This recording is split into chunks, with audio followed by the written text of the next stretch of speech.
Alright, so welcome back to another strategy video for Forest Shuffle Dartmoor.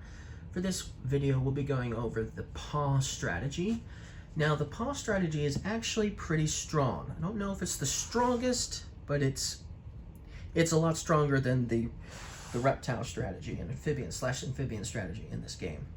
So let's first start with the moor that works with this strategy, and that is called the Warrens, okay?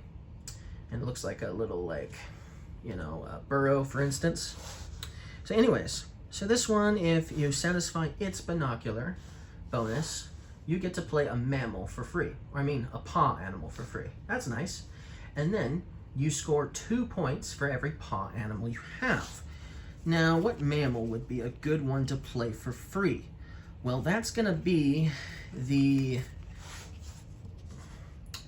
Dartmoor Badger. This one is probably the best one to play for free with this card. Now, there's some others that could potentially be good to play for free as well, but this one is probably going to be the best. Now, because this is a card that's going to go on a tree, you're obviously going to need a tree too if you're going to want to play this one for free, okay?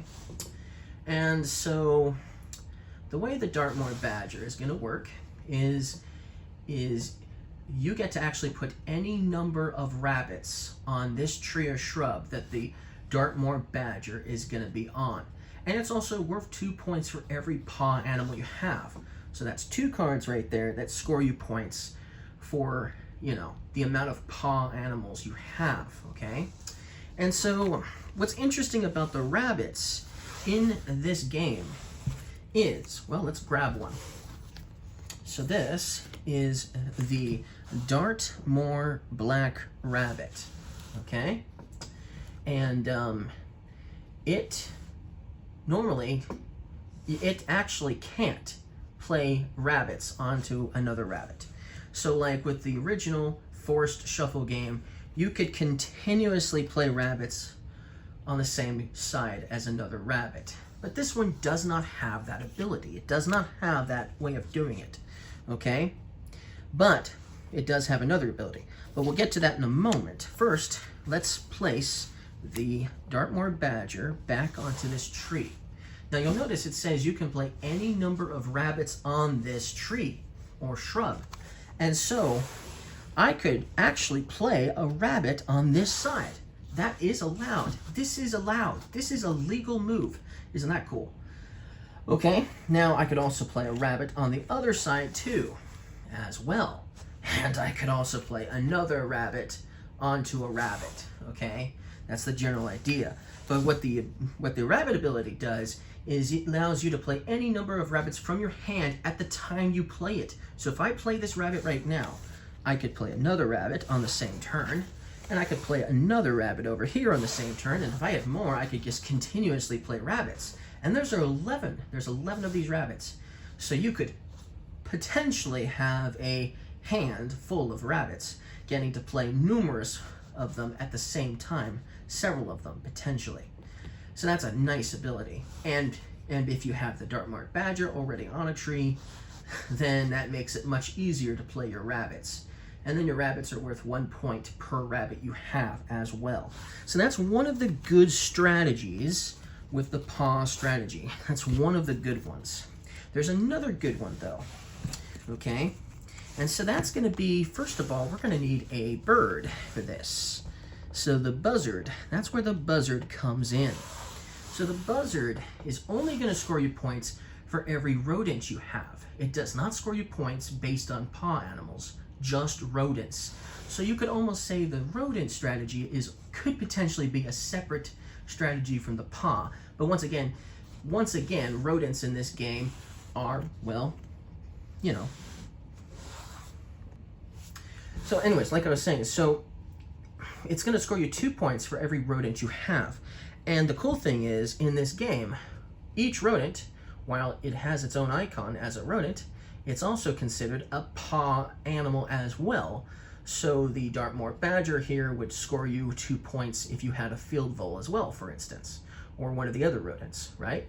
So that's cool. So that's why this is another good one that works well with the paw strategy. So while you can just simply work on the buzzard on its own, and work on the rodents and not the rest of the mammals, not the rest of the paw animals, then that's fine, because this is a pretty good strong one anyway.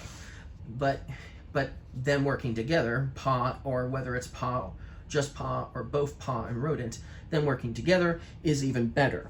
And so it's going to score you 2 points for every rodent you have, but it also lets you draw a card for every rodent you have as well. That's cool. I like that as well. So if you've got a couple of rodents already, discarding a couple of cards would basically let you draw your cards back. Plus you're getting at least 4 points if you've already got 2 rodents. Okay. So what are the rodents in this game? Well, let me see here. We've got, hold on. Okay. So here's our first rodent. Okay. Here's our first one.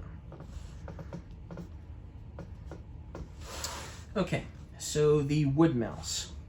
So it's an easy one to play, and if you satisfy its bonus ability, its binocular bonus, you get to play another rodent at the same time, okay? So another good one you could play for free at the same time would be the field vole. Now, the field vole is 0, so that means you can play it for free, technically, normally, without playing the wood mouse. And if you do so, you get to draw a card too. But if you end up playing this and then playing this for free, well, hey, you at least got to play 2 rodents at the same time, which is awesome. And of course, you could always use the wood mouse to play another wood mouse for free, and that would work too. And that would save you the trouble of having to discard a card. And then you could still play these and then draw cards. So that's nice. And then there's also going to be 8 field voles. Okay, so there's 8 of these field voles in the game versus the wood mouse. There's only 5 wood mouse in the game. So these are 2 of the possible rodents that would score well with the buzzard, okay? And would also score well with the dartmoor badger. But then there's a 3rd rodent, okay? And that's going to be the shrew. Now maybe this one you could potentially play for free as well. But this would also help with the buzzard scoring as well if you had a shrew. Now the shrew is going to work well with the insect strategy as well. It's going to get you extra points potentially if you're also working on the insect strategy, okay? So this one isn't like super useful with the paw/rodent strategy because of that, because it's going to be mostly helpful with insects, but it's still worth 1 point, and the other ones are going to be worth 1 point for every rodent you have. So that it's going to stack. It's going to stack quite quickly. The buzzards, and then both of these stacking, especially if you're playing multiple rodents. If you've got a couple of these and a couple of these, well, if you have 4 rodents, then this is 4, this is 4, and that's 8. And so then, that's already, 16 points already, just for, rodents and buzzards. And of course, if you've got some, cards that score you 2 points for every paw animal you have, that's even more points, right? Of course, this one would help, but it's not as powerful in the help department for the paw strategy. But hey, look, that's not the only card that scores you points for rodents, though. The adder here also scores you points for rodents.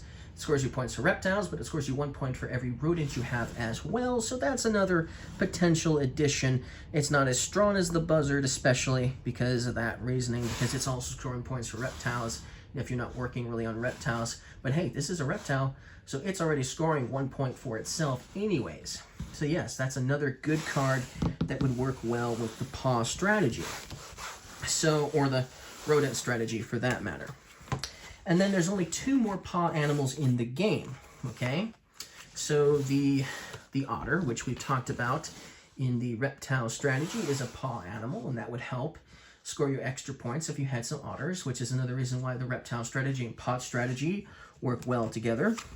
And the only other mammal left that would work well with this strategy is going to be the beaver, okay? And so the beaver it lets you put all the trees that are in the clearing into your cave. And then this is worth 1 point for every card that's in your cave, basically. So it's another additional way of getting extra points, but not a lot. And it's something that's a lot harder to pull off. But it is a paw animal, so it's going to help with the warrens, and it's gonna the more warrens, and it's going to help with the dartmoor badger too. But yeah, that's all of the cards that work well with the paw strategy. See you guys in the next one.